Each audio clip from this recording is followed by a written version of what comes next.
You're going to make one financial decision in your life that you can almost never undo. It comes with virtually zero official guidance, but it dictates a massive chunk of your retirement income. Welcome back to Zak Wealth Files. I'm Zak, and today we're doing a comprehensive explainer on the real cost of claiming Social Security at age 62.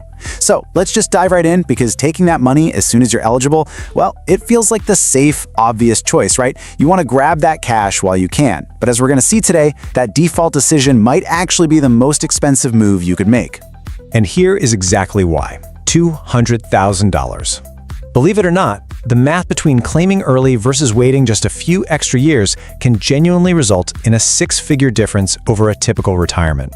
And to be crystal clear here, we aren't talking about some risky investment strategy or trying to perfectly time the stock market. Nope, this is literally just from writing a different date on a form. My goal with this explainer is to make the mechanics of this whole system simple, accurate, and genuinely useful for you. Before we even touch the math, we really have to talk about human behavior. Because personal finance, it's deeply psychological. Getting money right now just feels so much more certain and real than some promise of a bigger check years down the road. Honestly, taking it as soon as you can feels like a no-brainer. But here's the catch. Taking that money at 62 permanently locks you out of some massive compounding wealth. It's often, mathematically speaking, the absolute most expensive choice you can make. So let's look at the foundational rules. Basically, there are three critical milestones in the Social Security timeline. You become eligible to claim at 62. That's the absolute earliest age. But 62 is really just the starting line. It is definitely not the finish line. Then, somewhere between 66 and 67, you hit the middle milestone. And finally, age 70 is your maximum benefit age. Now, that middle milestone is what we call your full retirement age, or FRA. Let's define this crucial piece of jargon right now so we're all entirely on the same page. Your FRA is simply the age when you are entitled to 100% of your scheduled benefit. For most folks currently approaching retirement, this is going to land somewhere between 66 and 67, completely depending on the exact year you were born. Okay, so here's what happens when you stray from that full retirement age. Let's look at option A. If you claim at 62, right before your FRA, your monthly benefit is permanently reduced by roughly 25 to 30%. Now, the exact percentage depends on your birth year, but make no mistake, that is a massive haircut for the rest of your life. But then, look at option B. If you hold off and wait past your FRA up to age 70, your benefit actually increases by roughly 8% for every single year you delay. Think about that. It acts a whole lot like a guaranteed 8% annual return. Let's ground all these percentages with actual anonymized numbers. Let's look at a baseline scenario first. Say this person's full retirement age is 67, and they've got an estimated monthly benefit of exactly $2,000. Now, if they jump the gun and claim at 62, their check permanently drops to about $1,400. They lose 30% right out of the gate. But if they have the flexibility to wait until age 70, that monthly benefit swells to roughly $2,480. That is nearly 77% higher than what they'd get by claiming at 62. I mean, just let that sink in for a second. Now, I want to be completely fair here and acknowledge the counter-argument, because there is a very real head start to claiming early. If you claim at 62, you're getting roughly $1,400 a month starting immediately. That means you are collecting checks for 8 full years before the 70-year-old sees a single dime. Over those 8 years, that's an extra $134,000 in your pocket just from claiming earlier. So yeah, that is definitely not small change. So how do we actually bridge the gap between those massive monthly checks of delaying and that undeniable head start of claiming early? Well, you have to ask yourself this question.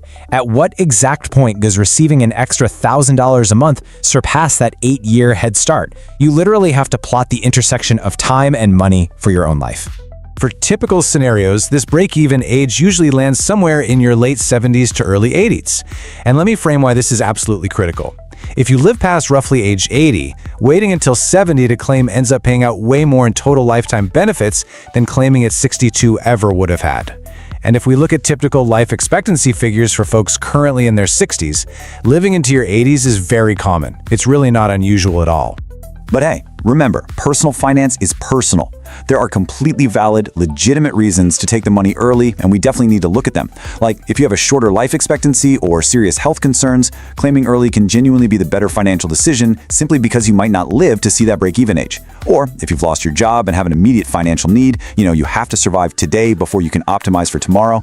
There's also the psychological comfort of just having the money now. Or maybe the fear of future funding shortfalls. Though a quick side note on that, funding shortfalls historically mean reduced future benefits down the road, not an outright elimination of the whole program. So, the absolutely crucial point here is this. Generic rules of thumb can genuinely hurt you if they don't fit your actual situation. You cannot just blindly copy what your neighbor did. You have to weigh your own health, your own savings, and, incredibly importantly, your marital status. Because if you're the higher earner in a married couple, delaying your claim can significantly increase the survivor benefit your spouse receives after you pass away. A shocking number of people don't even realize that factor exists. As we like to say, education without execution is just trivia. So here is a concrete framework you can actually implement this week. Step 1, go pull your real statement either by mail or through the official online portal and look at your actual estimated numbers. Seriously, don't just use generic averages. Step 2, calculate your personal break-even age using those real numbers. Step 3, honestly assess your health and family longevity history. At the end of the day, it's fundamentally a bet on your lifespan. Step 4, if you're married, check exactly how your claiming age affects your spouse's survivor benefits. And Step 5, consider your other income sources. Do you actually have the flexibility to delay, or is claiming early a sheer necessity? Basically, trust the math, not your gut feelings. Now, before we wrap up, I need to give you an honest and necessary caveat. This explainer provides general education based on commonly cited figures. It is not personalized financial, legal, or tax advice. The rules around how these benefits are taxed, what happens if you work while claiming, or the rules for divorced spouses, well, they are highly complex. You should always check with a licensed advisor who specializes in retirement income, or go straight to the Social Security Administration itself for your exact situation. To sum it all up, claiming at 62 isn't automatically a mistake, but it's definitely not automatically the safe choice it feels like either. Waiting even just a few extra years often results in significantly more total lifetime income. You simply have to sit down and do the math to know which side of the equation you fall on. If this breakdown brought you some clarity today and maybe changed how you're thinking about your wealth, hit that subscribe button for Zak Wealth Files so we can keep building your long-term wealth framework together. I'm going to leave you with this provocative thought to ponder today. If you found out right now that you're absolutely guaranteed to live to 90, how would that change the date you write on your claiming form tomorrow? Really think about it. Thanks for joining me on this explainer, and I'll catch you next time.